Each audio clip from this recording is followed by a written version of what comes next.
स्थानिक लोकांना पहिले रोजगार द्या, त्यानंतर बाहेरच्या लोकांना रोजगार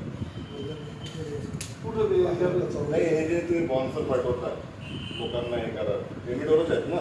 हो, स्थानिक वानाडोंगरीमध्ये बेरोजगाराची संख्या कमी नाही आहे, हजारोच्या संख्या नाही. तुम्ही आम्हाला सांगा इतक्या जागा भरायच्या आहेत, इतके लोक लागतात रोजगारला आणि 100 पाहिजे. रोजगार द्यायच्या स्थानिक लोकांना द्या, हे आमच्या निवेदनामध्ये नोंदवलं. ठीक आहे.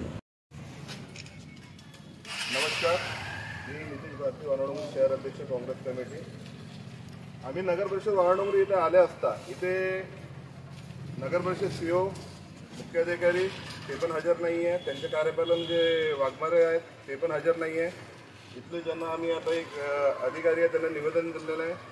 नगर परिषद वानाडोंगरीमध्ये बाहेरील बॉन्सर आणून लोकांना धमकवण्याचं काम हे नगर परिषद कार्यालय करत आहे. त्या संदर्भात आम्ही एक जाहीर निवेदन नगर परिषद कार्यालय वानाडोंगरी इथे देण्यात आलेलं आहे.